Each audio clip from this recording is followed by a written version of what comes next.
Hey, Hey, all right, Ronnie? how you doing, pal? Not too bad. Fit You've in had a well? shave? I Yeah, you've had a haven't. shave? Yes, I've tried to distract it from the hair, to be honest. um, Welcome everybody to the Mind and Body Pump Videocast for this month. How you doing? Everything okay? I'm good. We've got two guests on tonight. We've got a 30-minute chat, all things CBD oil with Jez Tinkler. And then we've got a 30-minute chat, all things IBFA with the legend Martyn Yates Brown. So that's coming up at 8 o'clock. But first of all, I want to introduce Jez Tinkler to us, who's going to talk CBD oil. So Jez, let's see where you are. How you doing? Hi, I'm absolutely fantastic. Thank you very much for having me.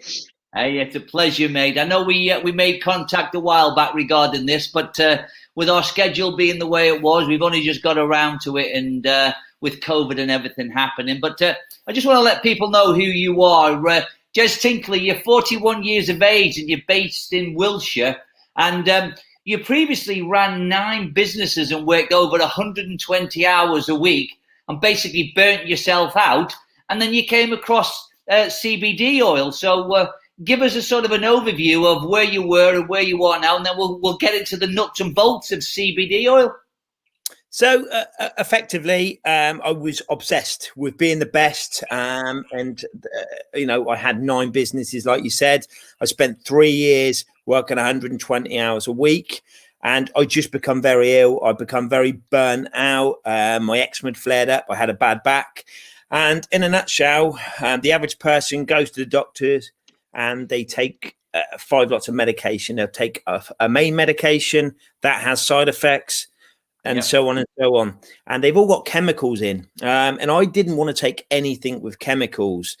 So effectively, I did a lot of research. I came across CBD. I wasn't too sure. I did my research, and then I used CBD. And it worked for me. But it's one of the new things around at the moment, and sort of there's a lot of companies that are mis-selling. They're jumping on the bandwagon, a bit like the hand sanitizer. And it just, there's people out there that's turning around and saying, effectively, this will take away any your medical condition. It will take away any pain. It won't do that. It may do that for 1 in 1,000 cases. But just to clarify, this will help manage that condition or the pain or what have you. It won't eradicate. It will just help manage it. And that's what it did for me.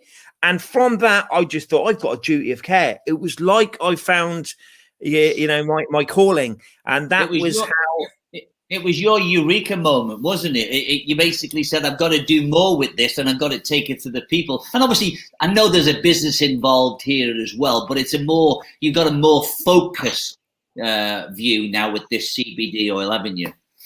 100%. I mean, I'm here for, it's an unregulated sector, and the industry are going to be gunning in April after all these small little companies, which I'm all in favor of. I'm here for the long haul. I'm here for the duration until I retire. So every day is like a school day. I surround myself with a lot of people high up in the industry, and I try and learn and just want to be the expert in the industry. But because it's developing and moving so quickly, I've got to spend a lot of time. So I may not have all the answers, but I'm never going to lie to a customer. If someone asks me a question, I will always come back within half an hour if I don't have the answer. Jez, there's lots of questions to ask. There's lots of, myths and truths out there. And we'll start on a couple of it. And one of the things which I've read up in preparation for tonight is there's things like, you can take 5 milligram to 25 milligram and see how it goes. What's your view on something like that? Because obviously everybody's different, at different sizes, different sort of, ages, different conditions, because we'll come on to the conditions in a minute. What's your view on sort of the dosages of it? There's the problem with the industry, there's a lot of people using jargon, and it's just a case of simplifying things to make people understand. I personally think, yes, it's a load of BS out there completely at the moment. And everybody has a different process. Everybody digests things in a different way. So I get people that ring me up and say, I've got my sister that's taken this product, for example. She's a similar build to me, but everybody's different. And the simplest way is take the product, start with the lowest dosage, and build your way up. It's as simple as that. Let me stop you there. What is the lowest dosage in your opinion, please, Jez? You can buy products that are from 1.5 to 2.5%. I personally, I don't know how that's going to benefit. I start from the lowest dosage, which is 5%, because I want this to benefit people. I'm not going to sell something that I believe is not going to benefit. I'm not saying that 1.5 and 2.5 won't benefit people, but my belief, I mean, we got up to 20%. But I would always start people mainly on 5%, and then build it up from there. Now, when we talk about that, that's obviously the strength of the CBD oil, isn't it? Yeah. Okay. So now, is it where you just take it under the tongue, or can you have tablets? Do you inject it? Is there any other option besides the tongue? There's several different options. Now there's people that vape it. I personally didn't want to look at vaping because just over a year ago, we had a lot of negative reports from America that people were dying from the CBD side of vaping. So I wouldn't look at that, but people are keen on the vaping because it gets in your system. There's people that sell the tablets and the capsules, but once again, you take the tablets and the capsules. By the time it digests through your body, it's going to take a while to get working in your bloodstream, and you'll lose a percentage of the CBD. The whole point of taking the product is to get in your bloodstream as quick as possible so it starts working. Especially if you're in pain, you want it to be managing that straight away. So Sorry, the difference between taking it and putting under your tongue and a tablet is what difference to get into the system? It gets in your bloodstream quicker. And the reason it goes under your tongue, that's where all your main blood vessels are. So it goes on your tongue. You leave it there for a bit, between a minute and 2 minutes. It soaks into your blood vessels, goes straight into your works for your brain, and works with something called the endocannabinoid system, which works with 2 receptors basically and just helps reset things. So it gets quicker into the system under the tongue. The vaping, you're saying you don't recommend it because did you say there's been some side effects of that? We heard of a lot of people. There'd been 9 deaths through this, related. Wow. How conclusive they are, I'm not sure, but I'm not going to tamper with people's health. With regards to that. They could be. I mean, they may have had, possibly, because I mean, when we get onto it later on, there's a lot of the things that it says it can help you with, which is one of the questions I want to ask. Is you can help you with all these ailments, but how come something so simple can affect so many different ailments? But we'll come back to that in a minute. But those people who died probably had underlying health issues, I would imagine, and that's really where the sort of the science gets a little bit faded. And then the other one was obviously the tablet. The tablet takes probably how long? An hour, 2 hours to get in the system? Is that like taking just a normal tablet, like a headache tablet or something? Everybody's different. In one thing that's really, really important, if you're looking at getting this product, you check the lab reports, and it's an independent lab report, because there's loads of different cannabinoids that make up. So most people will know that it's just a CBD. But make sure if you're buying a 5% or 10%, make sure the CBD element is 5%, and all the other cannabinoids, the other ingredients are extra. There are companies out there that may give you, if you're buying a 5% product, they give you 4%, and all the other the ingredients make up to 5%. But the CB should be, if you're buying 5%, 5%. If you're buying 10%, it should be 10% with that exact CBD element in. Because it's an extract of cannabis, isn't it? And that's where the sort of, I don't know, the effect of calming everything down on the issues that you've got. Am I right in saying that? Yes, absolutely correct. However, it doesn't. One of the cannabinoids, what people will be familiar with, is the THC, but it will not give you that high effect whatsoever. So THC is what? So it's the product from the cannabis plant that gives you that high feeling, that eurythmic feeling. Okay. So when we look at when you speak to people, I mean, I've actually looked at potentially taking some CBD oil for maybe my training joints at my age. I've got a tennis elbow, a little bit of a bad back, a bad knee. I kind of looked into those sort of things. Maybe that could help me doing those sort of things. Am I on the right track thinking that, or is that just something which I'm just looking for something to try and sort of, placate it really? Basically, we essentially, when we started the company, we quickly had a lot of sports people, some very high professionally, and some that just train at the weekends, what have you. And we came across people, boxers, UFC fighters, even golfers, darts players, footballers, rugby players, CrossFit. And what they were finding was it's the sleep in the recovery process. And if you're playing at a high level, sometimes you're very stressed and you're not sleeping at night. So all these things benefit. But we have a different range. Some people like the oils, some people like the creams. So it helps recovery. If weightlifters, they love the gummies. Well, we'll talk about that in a minute. Matt, I think the thing for us bodybuilding guys is it's the rest and recuperation, isn't it? We're all talking about we train very hard, we eat hard, but we kind of neglect the sleep, which is basically where we get the build from. Well, sleep's one of the key ingredients for as a bodybuilder for us to grow. It's a common phrase of eat, sleep, train and repeat, isn't it? It's just, eat, sleeping and training are the three biggest ingredients that we need to grow. If we're not sleeping, then we're not going to grow. So one of my philosophies is when I'm coaching people is try to get their sleep in order. So if CBD oil has beneficial effects on people's sleep, then that's something that is definitely worth exploring and talking about.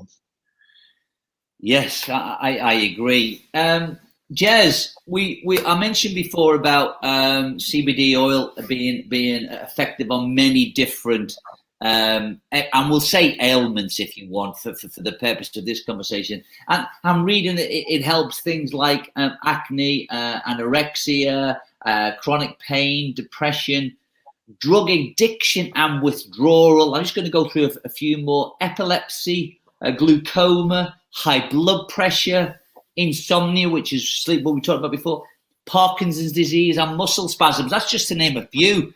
How can it affect all those different types of ailments with just that CBD oil?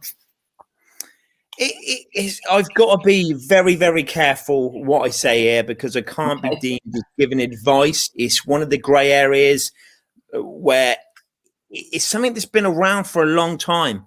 And I have so many different customers with so many different conditions that use it for so many things. And it is just like a magic potion. You've got to think, in the pharmaceutical industry, it's a multi-billion-pound industry. So it's really frustrating, because I've got to sit here and be quiet, and I can't really speak from the heart and what I truly think about this product, because if I did, I'd have trading standards knock on my door. So it's frustrating. I'm very restricted, but I've got an array of different customers with different things. Now, one thing you said about the CBD is one thing I can say is CBD has been prescribed on 3 different occasions, and they were all through children with epilepsy. So it's the only thing that will keep things under control from that aspect. But it's like they don't want the product to get out there. It's like this magic potion, I guess. Are there any scientific case studies that show, with these people with these ailments, and how CBD oil has had any beneficial effect to those individuals? Is the data out there that does back it up, or is it all at the minute anecdotal, and people are taking it and feeling better, or is the science-based numbers and cases to back it up? A bit of both. At the moment, I think it's early days still, and there's professional doctors that are coming out and saying this is absolutely fantastic, this is working, and the stats they're finding early progress on the stats. However, it's still under wraps, because there's too much protection within the industry. So that I do believe these stats are going to come out, and I do believe that they can't keep it a secret for much longer. But there's a lot of videos. You can do your own research online, and you'll see, there's parents out there, there's other people that swear by the product. But I would go and say, always check, do your research and check online at the videos, what's out there. When you look at the time that you're on it,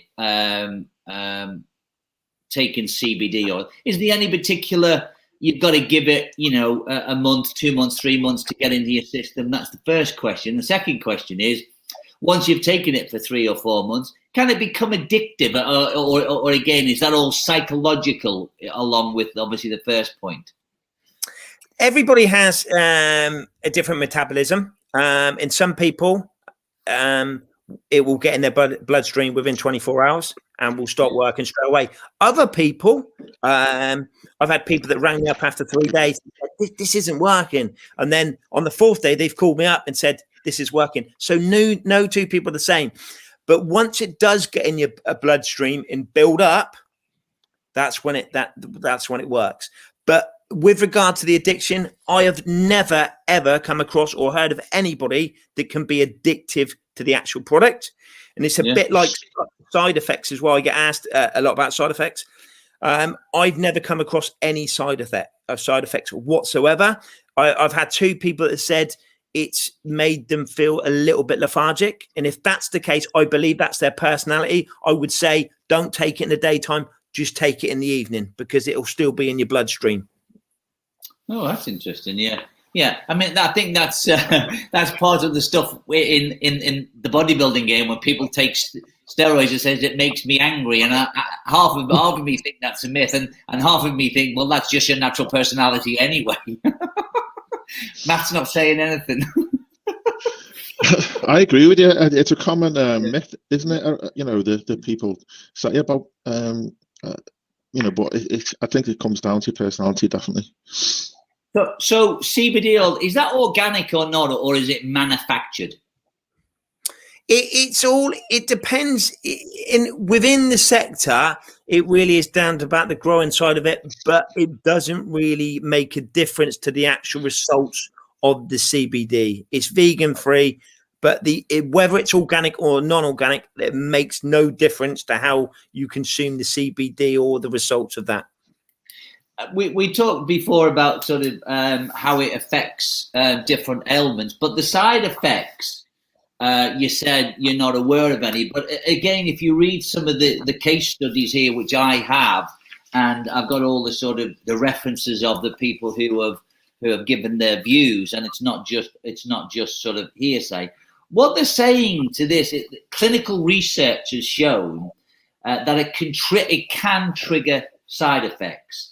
And it depends on the type of person you are, which is what you said. And the common symptoms are things like changing in appetite. Now, that might be somebody who wants to basically use this, could be overweight, could be obese, and that could affect it in that way. Changes in moods, diarrhea, dizziness, drowsiness, nausea, vomiting, that sort of thing, all sort of around that effect there. That's what they're saying in this clinical research. How bad have you found that with the people that you're dealing with? Because I know you've been doing this now for 18 months, 2 years, and I know you've built up an awful lot of client base. So you've got a very good, research base there with the people that you've got. But I'm just throwing it out there, is that they are possibilities that it could happen. What's your view? Like I said before, I'm educating myself every day. I want to be an expert in the industry. I can only go on the basis of the experience of my customers, the people that I speak to in the industry, and I haven't come across anybody with those side effects. However, I've not treated every single person in the world. So I can't sit here and say, that you're not going to get those side effects. All I'm saying is I've never come across any side effects. I've never experienced any side effects from my customer feedback. So, sorry, go on. So I can't sort of answer that question. I always say to people, if you're on any sort of medication, always check with your doctors, because you do, maybe if you're taking another type of medication, that's why you should always check with your doctors, but not that I'm aware of. What would be the sort of cost of CBD oil then? Give me some indication. I'm led to believe there's all kinds of different strengths and etc. and volume. So just give me a rough shot sort of cost. It can cost you anywhere. So you've got the 5, the 10, and the 20%. Now the 5% can generally cost you anywhere between sort of £30 to £40. The 10% can cost you anywhere. What would you get for that 5%? Have you got a sample there you can show me? So that's the little tincture. So it's a 10ml bottle. So how many drops would you get from that bottle? Put it on your tongue over, whatever, a period of time. About 100 drops. Which is, if you do 2 a day, it's, yeah. Well, and just going back to the point I made earlier about everybody's different. So I get some people that will use that bottle in 3 weeks. I get some people that it lasts them 2 months. So everybody's completely different. So that 5% would cost between 30 and what? Generally 30 and £40. Okay. And is that just buying one bottle? If you bought 5 or 6 on a deal, is there a deal there or not? I don't know. Yes, I mean, we do a deal. You can buy, the twin pack and buy, the triple pack, and there is a saving. The more you buy, the more you save. Okay, so going from 5%, you said, to 10 and then 20. Did you say? Yeah, 10. Okay. We do 5%, a 10%, and a 20%. Okay, and cost-wise, what's the difference between the jump and the first and the second? So we sell the 5% at $29.99. We sell the 10% at $49.99, and we sell the 20% at $69.99. However, I don't sell too many 20%. I personally don't think you need. Now, to give you an understanding, people will say, I've got a guy that's 23 stone of pure muscle, and he's on the 5% product. So there'll be other companies out there trying to sell him the top end product. It depends on the individual.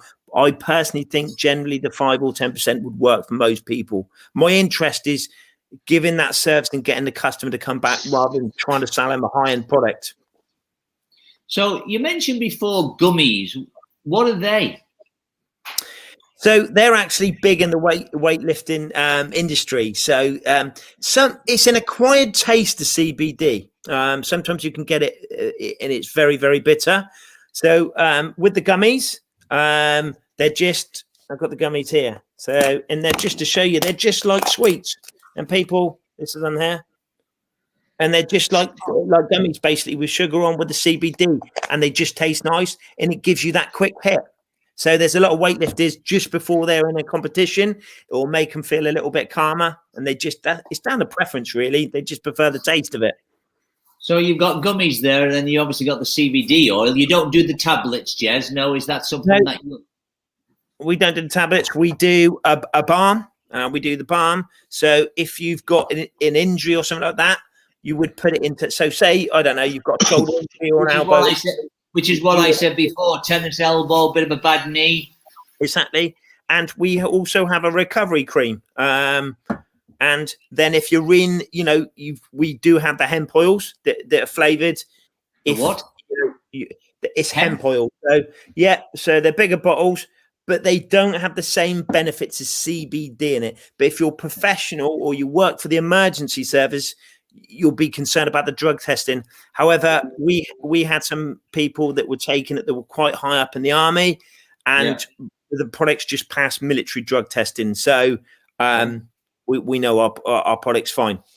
We're coming up towards the end of this podcast, believe it or not, because we've been going nearly 30 minutes. So if people want to get hold of you again, people want to speak to you about any more information, to put more meat on the bone, to buy something from you, to get some sort of, consultation, how do they get hold of you? A few different ways. So you can go directly onto the website, which is www.iamtruth.co.uk. They can send an email to hello@iamtruth.co.uk. You can find us on Facebook or Instagram. which is I Am Truth CBD on both. Or alternatively, I speak to every customer. So I'm happy to say my phone number is 0777 243 0733. And I would talk to anybody 24/7. That's not a problem. I might, if someone calls me at 3 a.m, I won't be as happy as I am now, but I certainly talk to them.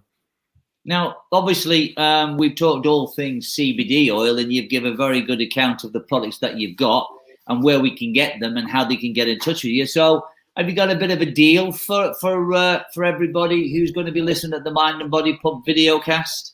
Absolutely. So I'm happy to do 15% off. And what we'll do is if you type in the code, the Mind, you tell me what reference you want and put that into the checkout area. Okay. Yeah, we'll put it just put the M&D podcast in and then refer to that, and you'll see that they've come in from you listening to what we've talked about today. But as you can see, as you can see on the screen, we've put your contact details in there, etc. So you just put Mind 15. That's fine. Okay. Put that into the checkout, and that'll be working within the next 10 minutes. Okay, and I'll run that for the next month, and that'll be off all products. Brilliant. Okay. Well, listen, it's been great to catch up with you, Jez. It's been informative. Although we've only had half an hour, but I think we've given a very good overview of what CBD oil is and how sort of passionate you are about making it work for everybody who have got these ailments. And hopefully you can see some good reviews from tonight. Fantastic. Thank you so much. And if anybody's got any questions, please get in touch, because I just want to help and educate people. But thank you so much for having me. You are on Facebook as well, aren't you? Absolutely. Yeah. Jez, if you send me I didn't catch the Facebook ones, but if you send me all the links, what I'll do is I'll add them into the bottom of the feed, so that any people can't watch it live or watch it later, they'll still get to see your details and the voucher for 15% off. Right, you'll get that in 2 minutes. Okay, thanks, Jez. Thanks very much. Stay safe, Jez. I'll speak to you soon. Take care. All the best. Bye-bye. Bye. Okay, so we've got our next guest, I believe. Is he in the green room? Is he there? He's there. He's waiting to come in. Has he had his steak and chips? Should we bring him in? Yeah, bring him in. Come on. Okay. There we go, Martyn. Hi. There we go. Can you see Martyn. me? I don't know whether I'm lined up properly. That's it, yeah? Yeah, that's good. That'll do. That's fine, yeah. We can see those beautiful teeth you've got now, and we can... yes. Yeah. Welcome, Martyn Yates Brown, the president of the IBFA Bodybuilding Association. How are you? Yes, well, under the circumstances, I'm okay.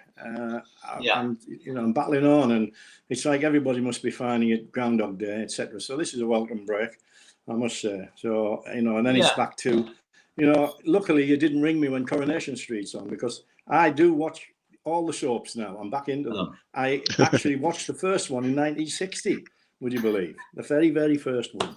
So, I only thought you were 57. That's how sad I am. Hey? I only thought you were 57. You just give your age away. Coming up 74. Never mind. Martyn, there's a couple of things we want to talk about. Obviously, I'm going to talk about the IBFA first of all, and where we are at that, and then from there, I'll come back and talk about your business, your gym, and how you're finding things. We've had a previous couple of podcasts where we've had gym owners on, and we've talked about the impact and the sort of the medium to long term future. But we'll come back to that in a minute. Now, IBFA, very, very successful, built on independent show promoters affiliating to yourself. But take us back to when all this happened, when you first started to get involved to bring the IBFA to England or to the UK. Yeah, it would be when I was going through a bit of a difficult time, 2005, and Ted Clifton took me over to, Ted's gym, Workington. He actually invited me over to compete in Badger's IBFA Mr. Europe. And I came second, actually. I was quite surprised. And then it went from there. I kept going back. very difficult journey, very hot and uncomfortable. I wasn't doing very well financially, but something kept driving me back to go there, and I kept going back. And eventually, 2008, I won, after many years of trying. I won my first IBFA Europe over 55s, age 61. So that sort of enamored me to Baggio Filizola, whose family run this. He goes back to NABA days, with NABA judge, and used to run the Mr. Italy's Ronnie for 50 years, would you believe? That's incredible. Wow. He is an incredible man. And I relearned about bodybuilding shows completely differently to what we were used to, where there was a lot more freedom, and people were entering, maybe would enter two classes. And Baggio ran a very relaxed, and I started taking teams over there. And 2010, he asked me if I would take over from Brian Haslam, who'd packed in Pendle Valley competitions that they used to use as qualifiers. And so then I started taking team. I'd already got involved with teams, but when it came to 2011, I'd moved my gym to Bedlington in Northumberland. And I've run many shows, club shows, and I went to see this kickboxing show, and there was 400 people in this venue, and a working men's club. And I thought, Christ, if they can have kickboxing here, they can have a bodybuilding show. Anyway, I talked to the committee, they welcomed me, and we had our first show in 2011. I had it as the Mr. Northumberland, had to live in Northumberland. And then I had an Open Britain final with Baggio's blessing. Baggio actually came over and helped me officiate with it. And I'd Eddie Elwood there. I'd Ant Bales. I had loads of help from people. Great names, and they all sort of Rob Ronaldo and Jason Corrick and Denny Hoyle and people like that. And Eddie helped with the judging. And I really just got on stage, and my son Grant ran the backstage for me. And it went from there, and we had about 60 competitors. We were a bit limited in the pumping up rooms and the stage, but we managed. And it went from there. Now, my gym in Bedlington, I had no competitors that year, but the next year I had 5. The year after, I had 10. And the year after that, I had 14, 15. So it built up my gym as a heavy-duty bodybuilding gym, which I enjoy. I enjoy being, bodybuilding boot camp, if you like. So it took off from there. But really, how it did take off was basically using my iPhone on Facebook. I had the network. I had the people that I'd competed with, and I touched base with them, including yourself, with Alex Large, Mr. Liverpool, and they sort of, Ian King, they all sort of said, can we come on board with you? And, I put something together, which was, I went up into Scotland. I went to Kilmarnock and spoke in front of all the guys there, and they must have thought I was nuts. IBFA, it was IBFA, it took a lot of derision, a lot of trolls, a lot of bad feeling over it, even that I was treading on NABA and WABA and EFB, UK BFF, etc. And I managed to get through it all. And I really did feel at one time or the other that, was this going to be worth it? But I eventually got a network together of about 8 to 12 qualifiers, and we put together a Britain final. The first one that was open, that was qualifiers, went to the Lancastrian Suite 2014.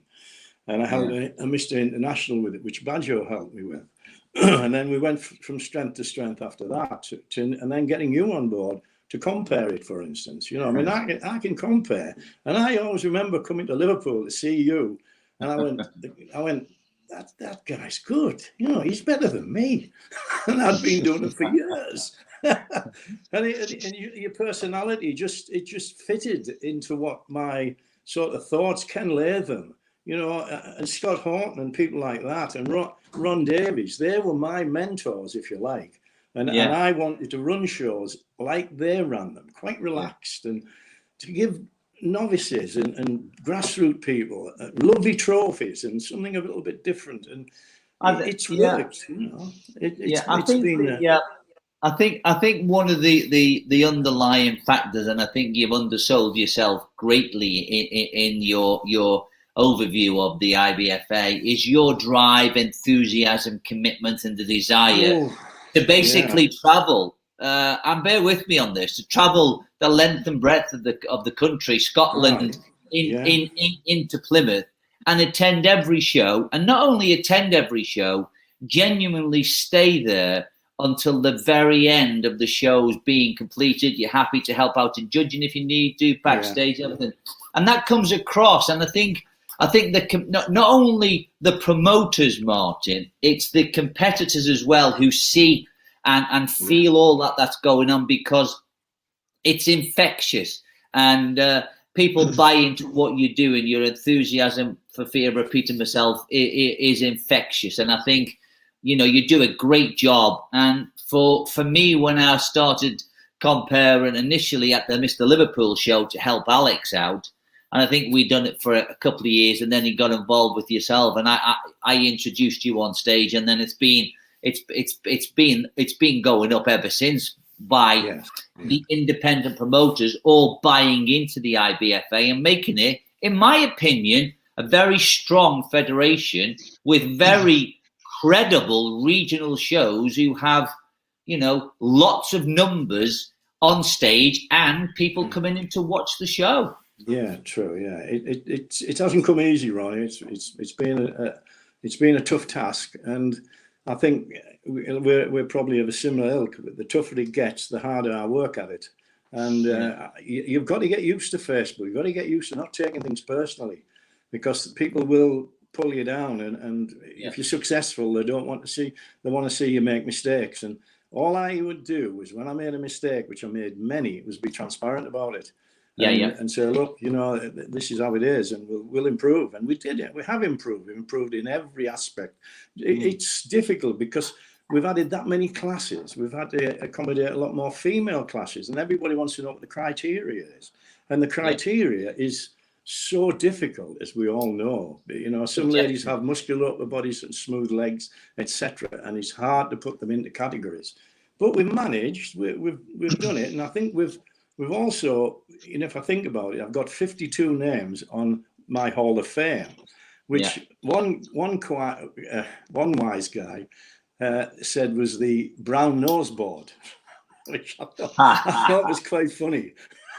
And I went from there, but it thrills bodybuilders to be what? How can I say?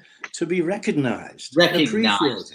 Yeah. And just if you can get them into the Beef magazine, it's like, wow, and how to feature them and have competitions. And I've arrived. Yes, it's just recognition. That's what we want. We work so damn hard. No, Martyn, I've looked at the Hall of Fame there. There's some brilliant names on that board, without doubt. It was synonymous in bodybuilding, so I don't buy the brown nose thing, to be honest. I think it's just you thought of something which is really different. It's about recognition. They had to win a world or universe title to get on there. That had to be part of the UK team that did that, and we've had since 2010, we've had 52 people have done that and done very well. So it's given them, not just that, it's given some of them, their businesses, credibility. It's given them self-esteem. It's given them what they wouldn't maybe have achieved with NABA and UKBFF. I'm not knocking other federations at all, because they're all part of what we do. And we do a good job. But we've just that alternative that's given people something to strive for. That's what's so damn really frustrating now. I think the other thing which works very well, Martyn, from an independent show being affiliated to the IBFA, where you had these independent shows before and they couldn't go anywhere. They won the show and that was it. With the IBFA, they've got this.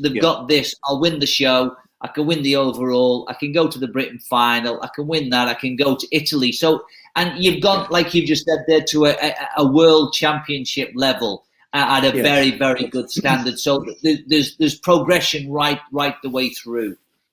Well, I think we've ended up as well recognises. If you remember 2019, the highlight of the Britain final was the over 60s. There was 11 over 60s, and we got all. They started the show, and we had 350 people at least watching them. All the competitors came to watch. Gave them all standing ovations, and it was fantastic. Kim Santino won it, and I think the first 4 went abroad to Rome, and they all did very well. They all topped, they did, They all got. Kim, I think Kim looked great. Kim Santino looked great. Just they've got gyms. Some of these people, yes, they've got. It's given them a boost, and that's nice to hear. You know, that it's credibility for them.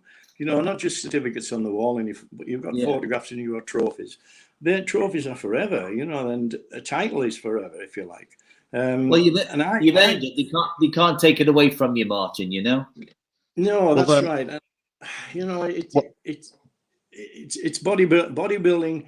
But I keep harping back to grassroots. For long enough, we've looked at the top level. We've looked at the elite guys. The elite guys have got obviously superior genetics. They've got more work ethic possibly, but they've also got backers. They've got sponsorship, and they've got the lifestyle that allows them to get to that level. Now, I wasn't able to get to that level because my work didn't allow me to, and I fell foul in 1978, 31 I was getting to a good level, and I didn't quite make it. And I opened my gym in 1981, and I've dabbled since. I've come back over 40s, 50s, 55, 60, 65, then I even went to 70. And do you know that I'm still, without Pauline knowing, I'm still hanging after all the 75s. Yeah. Who knows? Matt, you were going to ask a question, Matt. Yeah. I think what I was going to say was, obviously I've competed myself for IBFA in the UK at Mr. Liverpool at the IBFA British finals. I've also gone to Italy myself a couple of times. And it's not just the trophy that I think is an important thing. For me, the biggest thing from IBFA is the experience, Martyn. For me, and one of the things, my first IBFA experience was Mr. Liverpool show, and for me that was such a great experience. To, you know, went away from that because I've been to UKBFA. I've been to other federations before, and when I come away from Liverpool with such vibrance and energy, just from feeling it. I don't know, like you said, recognition. And just being an athlete and people saying hello to you and just the whole atmosphere, everything. And you know, you mentioned a few key things around transparency and honesty. And I think as an amateur athlete, they're the kind of things that are probably the most valuable to me personally. I would imagine to others as well. When I've competed at other federations, you just become a number sometimes, and when you've trained so hard, just being a number is quite disheartening. But you're actually an individual, and when you come to a show, and you're made to feel as a human being, that's put a lot of effort in, and every single one of those people, whether you finish first or last, is given some form of recognition. And you know, every single show I've been to. I've been to ones I haven't competed at.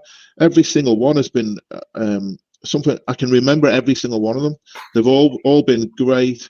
You know, when I've been to the Italy ones, and Baggio does a good show there. They're all really good, and for me, I can probably remember the occasion more than, for me, that's more important than the trophy. I remember you getting photographs taken in Sapri. 14th of December or something like that. That's right. And you looked pretty. That's the best you've ever looked at. Well, near enough. It looked fantastic. It really did. I think it was some black and white shots as well. They're really good. So that was good to see. Yes, a hell of a journey, mind. I don't know about you, but that is one journey there. Let's bring it back into competitions. So. We're obviously in lockdown 3. We've had lots of frustrations going on. Last year's shows all got cancelled. We've had, and you've mentioned some of the federations already. NABBA have cancelled all their shows this year. PCA have put their shows on hold. I know you spoke to Thingy Alexander the other day. the likes of the UK BFF. There's nothing from them, which you can only assume they're not doing anything.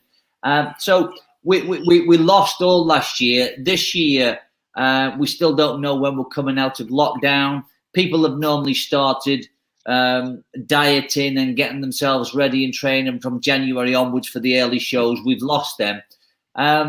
What you feeling, Martyn, going forward for this year? Because lots of people will be listening and looking in, and whether it's now or whether we pick it up. What's your view, please? Well, as you being one of the promoters, I emailed and messaged every one of you, and I said, "What's your thoughts? And are you still on board?" We're obviously having to cancel the early shows. My proposal was to make October the 24th the Britain final. We've secured that date. And of course, we've probably secured another half dozen-ish. Starting from July the 31st, I've got them written down. James Room has provisionally booked his Midland show. Then we've got Nicola Gilbert, who's champing at the bit, as we know, to do a Nottingham show on August the 15th. Dan Tuff and Simon Drake had originally booked August the 29th. We've got that up in the air. Lindsay Harris has got the Plymouth show October the 10th, provisionally booked. We've got Dio Audi and Barry Sagun October the 16th at Doncaster. And then we've got the 24th, the Britain finals. Now, I run the Mr. Cumbria, and I'm waiting for dates to sort of settle until I jump in possibly in September. There's yourself, who is obviously looking at the situation and not wanting to raise people's hopes, but wanting to give them the fact that we're trying. You know, we are trying to run shows, but I'm probably against running a show with no audience and maybe having to make the bodybuilders pay, you know, and I don't really want to do that. You know, I think the old model that we've got works. If it means that we can't have shows this year, well, that's how it might have to be. But I can rest assured that we've got at least 8 to 10 promoters who are trying to book the venues and will go ahead. We've got Kim Santino and Julie Hardman. We've got Margaret Duckworth, yourself, the guy in Scotland, Robert Rose. Obviously, then we've got James Salmon in Lochgelly, Aberdeen. That's Robert Rose's. So we've got a lot of balls in the air at the moment, and I don't want to say, look, it's over. You know, let's hope we can have some shows. But you know, I would have even contemplated having an open Britain if we can't do enough. If we can't get enough early qualifiers in because of the gyms or because of the coronavirus, then maybe October the 24th, we would have a Britain final that we would invite people to that have placed in the finals in the past. I don't know. I really don't know what the answer is here. Well, I think we've got to start thinking outside the circle. But I mean, Matt, I didn't know whether you wanted to say something, but I just want to try and conclude on the difficulties that myself and Susie have had in our area for our show. Is the venue that we've got is absolutely fantastic. You've been there. It's absolutely superb for us. They've said to me, we can't do anything, Ronnie, until our council say to us, you can open. And at this moment in time, we can't do anything. So from a venue, they're closed. So if I wanted to book and we wanted to book the end of August, he'll go, subject to. Now we can't go out like we've done the previous years, doing our promotional videos and Facebook and Instagram and Twitter stuff, you know, and generating the interest in our show without giving an absolute finite date. So that's the difficulty that we've got. Yes. And you know, going forward, if we can't get our show in at the end of July, beginning of August, it's not gonna happen. No. If we're being honest, it'll because there's so many other shows going on. If they do go on, and if they don't, like you say, your plan B is just have an open Britain final, and whoever's in condition, just have one big massive competition, and you could have 30 in the class, each class, which will at least will facilitate getting on stage with these people. Yes, I mean, I don't really want. I mean, it's going to be difficult to get sponsorship. It's going to be difficult to get tickets sold, etc. I know, and the thing is, with the promoters, I don't mind taking a hit. I've took a hit for many years, contrary to what people might think. But my gym has always subsidised IBFA until recently, where I've had my expenses. Now, it's a passion. It's something I love doing. And all the promoters are like that, but I don't expect them to lose money, and I don't want them to lose money. It's not about making money particularly, but it's not about losing it. And that's a factor I've got to build into things. So we were very much waiting to see, what Boris says on Monday and how quickly we can get. We may not get back to the gyms till April, and then that's going to mean 12 weeks after that before people are going to be really champing at the bit to compete. So it could well be that September and October might be the only dates you can have. So I don't know. I just be honest with people and tell it like it is, and say, look, we will try our best to run these shows, but we don't want to endanger anybody's health. We don't want to lose money on promoters, and we don't want bodybuilders to pay. Really, that maybe a small amount at the Britain final. If I got 150 people paying 20 quid, that would cover my costs. But I usually spend $5,500 on trophies. It would mean that I couldn't have the quality of trophies for people, which has been very much like my toy soldiers. I play with trophies and I play with machines in my gym. I'm still a big kid.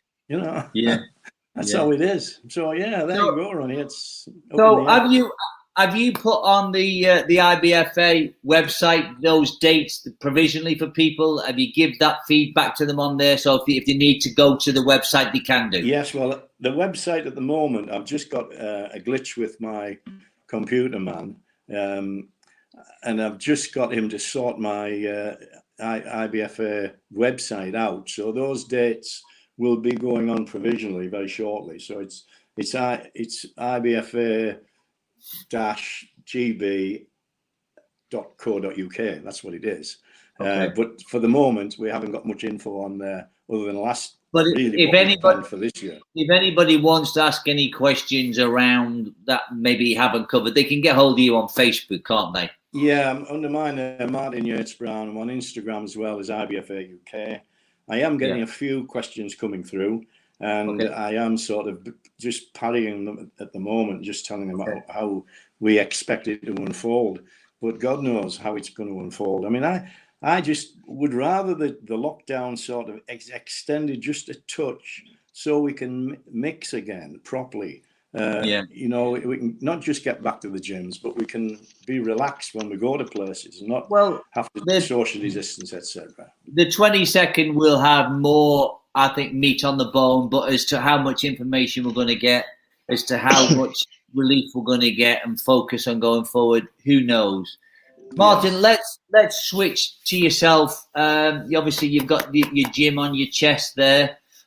You've been up in what? Is Scotland, to say the right word? You're up in Scotland now. Are you the other side of the border or not? I'm the other side. I'm 20 miles west of Carlisle on the A595, which is towards Maryport. So we're not far off the borders. But I'm from Darlington originally. I never thought I'd end up in Cumbria, but I've ended up with a gym there, and I've ended up with a building that was built in 1872. So a bit older than me, and I've been renovating it, putting a town clock in and doing the sandstone. And then I've got 82. I've been buying machines. I really have got a problem. I'm OCD about bidding on stuff, and a lot of the time when you bid on stuff, you sometimes get it and you don't want it, But I've ended up with 82 machines at the moment. I've extended up onto the top floor, so I'm sort of improving a building that's been lacking TLC for a lot of years. Put double glazing in, etc. So you didn't give me a call, though, did you? No. I had a man who owed me a favour on Teesside, so he looked after me. So I'm quite chuffed. He made some special windows for me. Okay, so just talk to me about the lockdown. Obviously, you haven't been able to have members in. We've had a couple of podcasts before. We talked about people keeping their memberships going, not keeping the memberships going, potentially having to put your costs up. where are you sitting on all of this? So how's your members done for you? Have they been loyal? Yeah. Have people been falling away? What is the first lockdown? I automatically stopped everybody, froze everybody's memberships. They're all on direct debit with me, so I stopped them all. And then about 20 said, well, look, we want to continue paying you. So that meant the guy who worked for me part-time, I could pay him and pay a few bills, etc. But to be fair, the government have looked after us quite well as gym owners.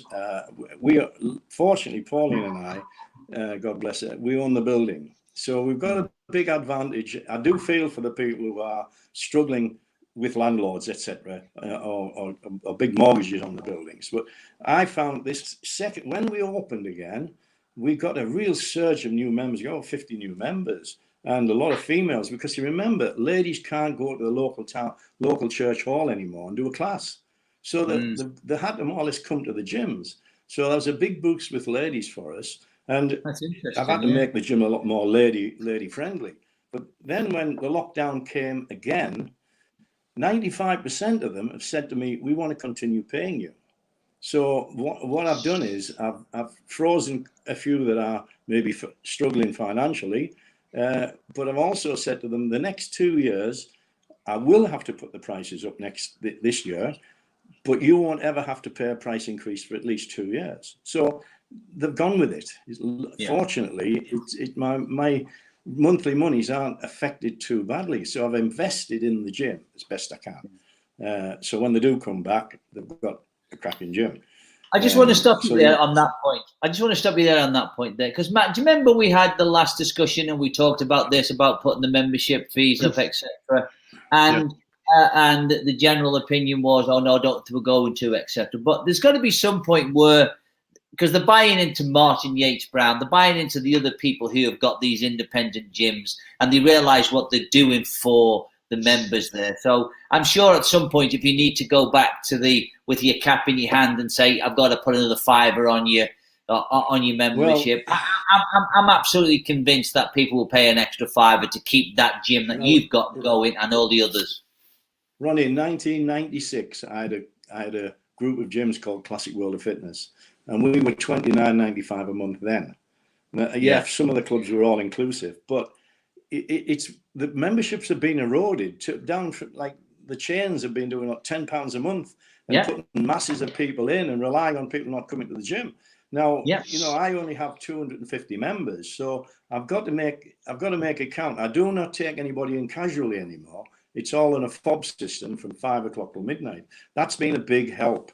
So I don't have much staff. I run it myself with another guy, and I have a couple of lady PTs who are very good. So I'm Eddie Shoestring in a sense, but what I've tried to do is, yourself, you've got to over-service and keep your prices reasonable. It's not about being cheap, is it? I mean, I'd rather be a Marks and Spencer than an Aldi. I'm not knocking Aldi, because Aldi and Lidl are probably quite as good. Looking at your gym, Martyn, on the 3 floors that you've got, the investment that you're doing, people can only come to the conclusion that you're looking after the members in the right way, with the right equipment, the opening times that you've got, the condition of your gym, and people are always going to back you. So if people want to get in touch with you at the gym, what's your the way of getting hold of you there, Martyn? Well, again, they contact me on Facebook. Facebook, on Messenger really is the easiest way. I've got Yates Evolution Gym one as well, but I handle most of it myself. But I find I get that many messages. If I've got them fragmented, it's hard to get back to people. So if it's all under my name, I get back to people instantly, because that otherwise I forget. I said to Pauline the other day, I said, I hope I don't end up going back to my gym in Bedlington by mistake one day. Where is Pauline anyway? Where is she? We've seen her turn the video on for you. So where is she? Oh, she don't have a word. Come on, go and give her a shout. I will do. Pauline? Pauline? She's in the kitchen getting drunk. I'm interested to know what the things are on the wall there. Here we go. Can you see them? They look like shells. Close, yeah. Right, come on. Right, here she is. Go on, sit down. Sit down there. Hi, Ronnie. How you This is doing? Matt Adams. All Hiya. right. Hi, Matt. Hi, Ronnie. How you all doing? Hey, Very we're well, doing thank you. all right. How are you doing? We couldn't come on and talk to Martyn without talking to you, so we just wanted to say hello and ask how you are. I'm good, thank you. I'm good, and I hope you both are too. And say hello to Susie and to Daisy. I will do. Oh, Susie's just finished a 3-hour training session with a load of girls on network, and so are you keeping him in tow? Ronnie, I've got him right there, right in the right, yeah. True story. Yeah, true story. And listen, no. Well, listen, I just wanted to say hello and make sure everything's okay with you, and we'll hopefully touch base soon at one of the shows that we get to later on in the year. Fingers crossed. Fingers crossed. Let's hope this is all gone very soon. It's awful for us, for everyone. It is, yeah. Well, listen, well done. Thanks very much, Martyn. Thanks very much for your time, and thanks for the update on the IBFA. Thanks, Matt. Yeah, Thank you. And I hope it'll be something useful come out of it anyway, I'm sure. So, and thank you very much. Good luck for the rest of the year, and we'll be in touch soon, hopefully. Ronnie, I've just got to say, this lady I met almost 4 years ago. As I keep saying, it's never too late. You know, I'm 69. I thought I'd given up. But she's been a revelation for me in lots of ways. Got involved with the gym, involved with IBFA, travelled with me all over, and felt the fish out of water at times, because she trains with me now, but she'd never trained much before and didn't understand bodybuilding. And now she's on board, loves it. Yeah. And Ronnie, I've got to say, it's been the hardest 4 years of my life. I'm sure. All right. I'm sure Susie would agree as well from me. All right. Okay, take care. And Ronnie, and say hello to Susie. Yeah. Bye-bye. Thank you. Bye now. Bye-bye. Bye. Thank you. Bye. Bye-bye. Bye. Wow, Matt, that was a fun hour. Two different subjects. CBD oil with Jez Tinkler, and basically being brought up to date with everything IBFA from Martyn Yates Brown, who has still got the passion for bodybuilding, and you can see his frustration with all of this COVID and not being able to get the shows up and running, and the independent promoters to get people on stages, to get people in. Yeah, I mean, it was good for me to listen to the I mean, I've heard Martyn's history, but it was good to understand a bit more about the IBFA. But then, and for me as well, I'm 50 now. You're over 50, aren't you, Ronnie? And move on. But Martyn has got to be. Martyn has got to. Oh yeah, but Martyn's got to be our benchmark, is someone that we can look to and almost admire. And so, I can still hope that I've got another 20 plus years left in my competing days. Well, so.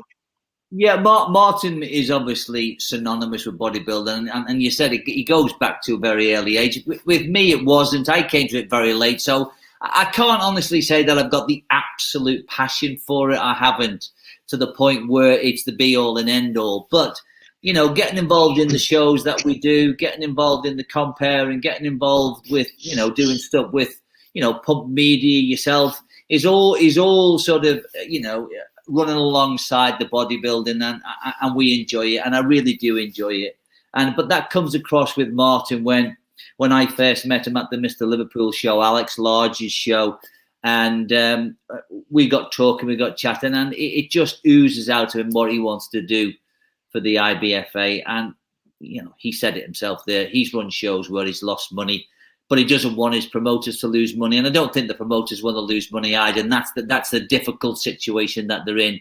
Where we are now is they want to run a show, but they can't afford to take a hit for 2 or 3 grand. Because, like he said, we deal with Fox Moulding, Mark and Jill, and the trophies are thousands of pounds. Because you want a decent trophy, I don't want to give a cup for a bodybuilding game. I want to give a proper bodybuilding trophy, and that's what me and Susie designed with them, to make them gold, silver and bronze. And I could go on, but you don't want to lose money at the end of the day. because you just can't sustain it. Yeah, one of the things that we didn't touch on there was that, you know, if the gyms do open, and you know we've got a 12-week window for a show to open, what wasn't discussed was, well, you kind of hit the nail on the head a little bit, was your venue might not be under the same kind of restrictions as the gym is. And so, you know, your venue might not be open, or if it is open, you might not be able to have any spectators, or the spectators might be down to a reduced level. And at that point, then that's where the promoters are saying, well, if I can't even fill a house, if you've got an empty house, you're going to lose money as well. Or put it onto the bodybuilder, the competitor. And that's what Mark was saying he didn't want to do. And that's the dilemma of a show promoter at the minute, isn't it? I know some of the promoters do charge the competitors to go in to compete, and then obviously they have to pay to watch the show, or the members of the family have to pay to watch the show. So they would have to pay, and the members of the family have to pay. When me and Susie took the Bolton over, we said we don't want the competitors to pay anything. We just want to give them the best possible experience we can, and I think that's what the vast majority of them do. But yes, we are governed. We want to do the show this year. We wanted to do it last year, but when they say you can't open anywhere to get in and get people in, so I don't want to have 30 people on stage when we've had 100 people the last couple of years. I don't want them to look on stage and not have anybody there, or do a virtual thing, or do a live podcast. I don't think it works. You don't get the same environment, and it doesn't. It doesn't bode well for an atmosphere. So let's just keep our fingers crossed. We've just got to play it by ear and see what happens. Yeah, I mean, your shows and the, our shows about the Bedford are driven by the atmosphere. It's what people want to come, and if there's no point in doing one of those shows without that atmosphere. I'll be honest with you, mate. I mean, I've done your show for the last 3 years, and to get in the car and drive down to Bedford takes a fair while, but it's worth it to me because of the atmosphere, the competitors that are there, the enthusiasm from yourself and Luke, the competitors who keep coming back year after year, and it's getting bigger and bigger, and the crowds are great, So for me, your show's great. Yeah, well, like we're in the same boat as you. As if we can't afford to lose money and put the show up for free, but no. If we don't have a full crowd, it's not worth doing anyway, because we stand by that, on the basis that the show is what it is. It's got that atmosphere, and we don't want to do a show that is empty, or has not got as many competitors, or hasn't got the atmosphere. So you're caught between a rock and a hard place. So come Monday the 22nd, we'll see what happens, mate. We'll have more of an idea. Just to go back to come back on the podcast next month we've got a couple of invites out there, so we're going to give an update possibly early next week as to our guests are, because they've got 1 or 2 commitments. I'm waiting for them to come back to us where we'll be able to tell you who we've got chatting to in March. All right, mate. Thank you, Ronnie. Yeah, cheers, mate. Yeah, thanks, and we'll look forward to seeing you again in a couple of weeks. Yeah, okay. Take care. Stay safe. Okay. See you. See you, everyone. Bye. 2 thumbs.